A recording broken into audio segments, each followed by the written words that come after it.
Friends, we are living in a time when sickness and disease have tried to take center stage in the world. But I want you to know tonight, healing didn't go out with the apostles. Healing is just as real today as it was when Jesus walked the dusty roads of Galilee. God has not changed. His will has not changed. His power has not weakened, and His promises still stand. Too many are begging and pleading for something that already belongs to them. Healing is not something we try to earn. It is something we receive by faith. The stripes laid on Jesus' back weren't for nothing. They were for you, for me, for anyone who dares to believe. We must settle this in our hearts. God wants us well. He sent His word and healed us. But the word won't work until you put it in your mouth and in your heart. You must speak it, believe it, act on it, whether you feel healed or not. Tonight, I'm going to show you the most important things you need to know about healing, not from theory, but straight from the Word of God. If you'll take hold of it, your healing won't be a dream. It'll be your reality. Healing is always God's will. That truth alone will set people free if they'll receive it. You see, much of the confusion and defeat in the body of Christ today comes from not knowing this one foundational fact. People say, well, maybe God is trying to teach me something through this sickness, or perhaps it's not God's will to heal me. But friend, you'll never find one time in the life and ministry of Jesus where He turned someone away who came to Him in faith. Not once did He say, it's not your time, or you need to learn a lesson through this illness. No, He healed them all. That's the will of God in action. Jesus said, I came not to do my will, but the will of Him that sent me. If you want to know what God's will is, just look at what Jesus did. Acts 10:38 tells us plainly how God anointed Jesus of Nazareth with the Holy Ghost and with power, who went about doing good and healing all that were oppressed of the devil, for God was with Him. Who did Jesus heal? All. What was He doing? Good. What was sickness? Oppression of the devil. That settles it. The idea that God sometimes wants us sick is not just wrong, it's dangerous. It undermines faith. Faith begins where the will of God is known. If you're not sure whether God wants you healed, you can't fully believe for it. You'll hesitate, you'll waver. And James says that the one who wavers receives nothing from the Lord. That's why the devil has worked overtime to confuse people about healing. Because if you're not certain, you can't receive. But when you know that healing is always God's will, you can stand firm no matter what symptoms say. Some folks try to separate healing from the atonement. They believe Jesus forgave our sins but didn't pay for our healing. But Isaiah 53 says, surely He has borne our griefs and carried our sorrows. Those Hebrew words literally mean sicknesses and pains. And in Matthew 8:17, the Holy Spirit confirms it. Himself took our infirmities and bore our sicknesses. Healing was bought and paid for by the same blood that saved you. Let me say it again. Healing is not something we beg for. It's something we receive.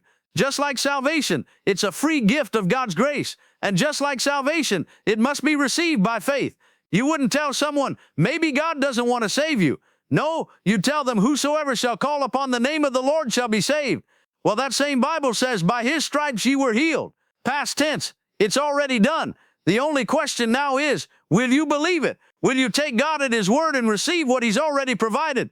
Healing belongs to you. It's part of your covenant, and it is always, always God's will. Faith is the hand that receives from God. Without it, you cannot receive anything from the Lord. Not salvation, not the baptism in the Holy Spirit, not peace, and certainly not healing. It's not enough to hope and wish. It's not enough to be desperate. Desperation may get your attention on God, but it's faith that pulls the answer into your life. Hebrews 11:6 says, without faith it is impossible to please Him. Notice it didn't say difficult, it said impossible. God responds to faith because faith believes what He says, no matter how things look or feel. The woman with the issue of blood didn't get healed because she was suffering for 12 years. She didn't get healed because she cried or begged or complained. She got healed because she said, if I may but touch His garment, I shall be whole. And then she acted on that faith. She pressed through the crowd, touched His garment, and immediately power flowed. Jesus didn't even consciously initiate the miracle. Her faith pulled the power out of Him. He turned and said, daughter, your faith has made you whole. Faith is not hoping that maybe God will do something. Faith knows that God has already done it and reaches out to take it. Jesus said in Mark 11:24, what things soever ye desire when ye pray, believe that ye receive them and ye shall have them.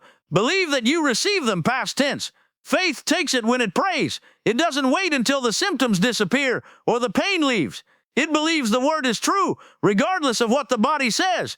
Many people are waiting to feel healed before they believe they're healed. But that's backward. You don't believe because you feel. You feel because you believe. The healing power of God is always present where His word is honored, but it must be received by faith. You must be fully persuaded that what God has promised, He is able also to perform. Faith comes by hearing, and hearing by the word of God. If your faith seems weak, feed it. Go back to the word. Read the healing scriptures out loud. Speak them to yourself until they become more real than the doctor's report. Your faith grows stronger every time you meditate on the word, every time you confess it with your mouth, every time you act like it's true. Just as a hand reaches out to grab what's already offered, faith reaches out and receives what grace has already provided. The gift is already yours. Jesus paid for it, but it won't fall on you automatically. You must take it. I take it now in Jesus' name. The power of God is present to heal. The promises of God are yes and amen. But it's faith, steadfast, unshakable, Bible-believing faith that opens the door and receives what God has already made available. Faith is the hand that receives. Use it. It's something He has already done through the finished work of Jesus. The same cross that carried your sins also carried your sicknesses. When Jesus said it is finished, He wasn't just talking about the penalty for sin. He was talking about the total package of redemption, spirit, soul, and body. 1 Peter 2:24 tells us, who His own self bare our sins in His own body on the tree, by whose stripes ye were healed.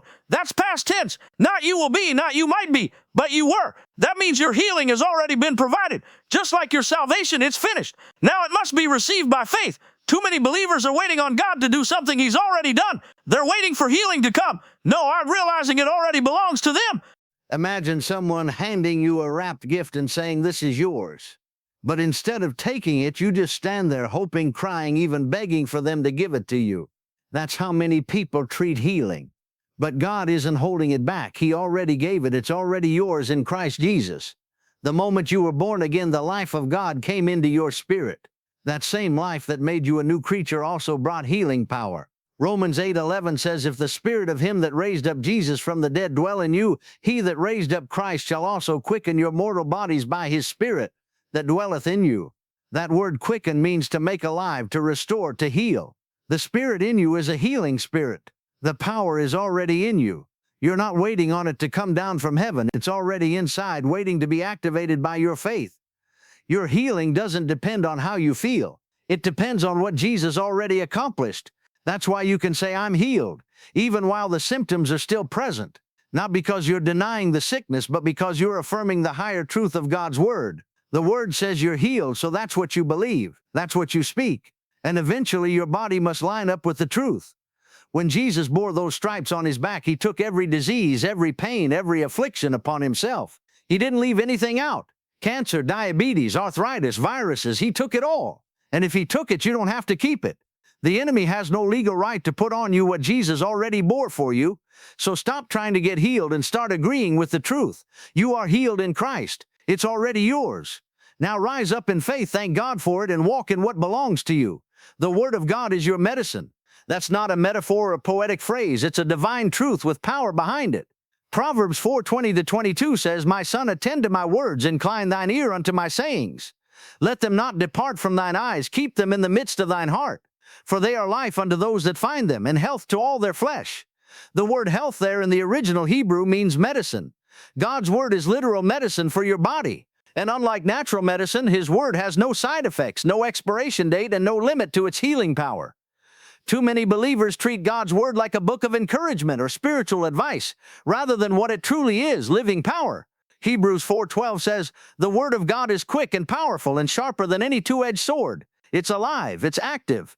And when spoken and believed, it goes to work, cutting out disease, strengthening organs, repairing cells, and renewing what was broken. The Word goes straight to the root of the problem, not just the surface symptoms. Now, just like natural medicine, the Word must be taken regularly and properly. A doctor may prescribe you medicine and say, take this 3 times a day. You don't argue with the instructions. You don't take 1 dose and then say, it didn't work. No, you follow through, trusting the process. In the same way, God instructs us to keep His Word before our eyes and our ears and in our heart. You take it by reading it, speaking it, and meditating on it day and night. Every time you speak a healing scripture, you're taking a dose. Every time you confess, by His stripes I am healed, you're applying the medicine. But here's the key, it must be taken in faith. Just like natural medicine won't help you if you throw it in the trash, the Word won't benefit you if you don't believe it. Hebrews 4:2 says, the word preached did not profit them, not being mixed with faith in them that heard it. God's medicine must be received with a believing heart. You must settle it. This word is true. It is working in me right now, whether I feel it or not. Some folks are waiting for a feeling, a sensation, or some miraculous moment. But more often than not, healing comes through steady, faithful application of the word. It works from the inside out. Just like a seed planted in soil, the word goes into your spirit and begins to produce health. It may start small, but it grows, it multiplies, it strengthens. Suddenly what was impossible becomes possible. Don't neglect the medicine. Don't let it sit on the shelf. Open your mouth, speak it out, and believe what it says. God's word is life to you. It's healing to your flesh. It never fails. Keep taking your medicine and healing will surely come. Your confession determines your possession. That's a spiritual law that governs how the promises of God become a reality in your life. What you say with your mouth reveals what you believe in your heart, and what you consistently speak will eventually show up in your life. This is not just positive thinking or motivational speech. It's the principle of faith. Jesus said in Mark 11:23, whosoever shall say unto this mountain, be thou removed, and be thou cast into the sea, and shall not doubt in his heart, but shall believe that those things which he saith shall come to pass, he shall have whatsoever he saith. Notice that. You shall have whatsoever you say. Too many people are trying to believe for healing while still confessing sickness. They'll say, I know God can heal me, but I just don't feel any better. Or I've been praying, but the pain's still there. Every time they speak contrary to God's word, they undo the very faith they're trying to build. You can't speak death and expect to receive life. You can't confess weakness and expect strength. What you say sets the direction of your life. Proverbs 18:21 says, death and life are in the power of the tongue. Your words are not neutral, they carry spiritual weight. They either agree with God and release His power, or they agree with the enemy and give place to fear and defeat. That's why the devil works hard to get you talking the problem, talking the pain, talking the symptoms. Because as long as you speak what you feel or see, instead of what God says, you stay bound to it. Confession is not denying the problem, it's declaring the truth in the face of it. It's saying, I see the doctor's report, but the word says by his stripes I was healed. I believe the word. It's standing up when your body feels weak and saying, the Lord is the strength of my life. It's saying, thank you, Lord, that your healing power is working in me right now. I'm getting better every day. Your confession builds your faith, and your faith moves the mountain. Now, understand this. Confession must be continual. You can't speak the word once and expect instant results every time. Faith-filled words must be part of your daily life. Just like you eat food regularly to nourish your body, you must speak the word regularly to nourish your faith. Keep declaring what God says about you. Keep speaking healing, strength, and wholeness, even when nothing seems to change. That's when your words matter most, when they're backed by faith and spoken in the face of contradiction. Eventually, your body will line up with your confession. Your words will give life to your healing. Don't let your mouth become a trap. Use it as a tool. Speak life, speak health, speak God's promises until they become your reality. Because your confession determines your possession. Healing begins in your spirit before it manifests in your body. That's a truth many people overlook. We often focus so much on the physical symptoms, the pain, the diagnosis, the discomfort, that we forget the root of lasting healing starts on the inside. God is a spirit, and when He moves by His Spirit into your spirit. The body is not the source of life, the spirit is. Proverbs 18:14 says, the spirit of a man will sustain his infirmity, but a wounded spirit who can bear? That means when your spirit is strong, it can carry and overcome sickness. But if the spirit is broken, the body has no strength to fight. That's why the new birth is the foundation of divine healing. When you were born again, the life of God was imparted into your spirit. That life is not weak or sick. It's the same life that raised Jesus from the dead. Romans 8:11 tells us that the Spirit of God dwelling in you quickens, makes alive your mortal body. But notice it begins from within. It starts in the spirit and flows outward to your flesh. Many people try to receive healing by looking at their bodies. They check for symptoms. They go by what they feel. And if nothing seems to change, they get discouraged. But healing doesn't begin in the realm of feelings. It begins by faith in the realm of the Spirit. Jesus said in John 6:63, the words that I speak unto you, they are spirit and they are life. God's word feeds your spirit, strengthens it, and activates His healing power inside of you. Once healing takes root in your spirit, it works its way into your physical body. That's why spending time in the Word is not optional. It's vital. You don't feed your spirit just to gain information. You feed your spirit so that healing can begin. The Word is spiritual food. The more you feed on healing scriptures, the more alive your spirit becomes to the truth that you're already healed. And as your spirit becomes stronger, your body begins to respond. It may not happen overnight, but the process is working. Healing flows like a river from the inside out. The enemy wants you to stay body conscious, focused on symptoms, reports, and feelings. But faith is spirit conscious. Faith says, I believe I receive my healing, not because I see it, but because the word says it's mine. When your heart takes hold of that truth, the healing process begins. The power of God is activated by your inner man, not your outer man. So feed your spirit. Strengthen it with God's promises. Speak life to your body from the inside. Healing begins in your spirit. When you believe, when you speak, when you refuse to give up. And as your inner man becomes fully persuaded, your body will begin to line up. That's how God works from the inside out. Doubt and fear are thieves. Resist them boldly. These two enemies have robbed more believers of their healing than sickness ever could. Healing is not just a battle in the body. It's a battle in the mind. The moment you decide to stand on God's word for healing, doubt and fear will try to come knocking. They whisper lies like, it's not working. You're not getting better. What if you die? But those thoughts aren't from God. They're weapons the enemy uses to pull you out of faith and into defeat. James 1:6 tells us that the one who doubts is like a wave of the sea, driven and tossed by the wind. Then it says something very strong. Let not that man think that he shall receive anything of the Lord. Why? Because faith stands firm, but doubt wavers. Doubt second guesses God's word. It cancels out the very power you're trying to receive. And fear is its twin. Fear paralyzes. It magnifies the problem and shrinks your view of God. But here's the truth. God has not given us a spirit of fear, but of power, love, and a sound mind. 2 Timothy 1:7. You must treat doubt and fear like poison. Don't entertain them. Don't reason with them. Resist them. The same way you would slam the door on a thief trying to break into your home, you must slam the door on fearful thoughts. When doubt tries to rise up, speak the word. When fear starts whispering in your ear, shout back with faith.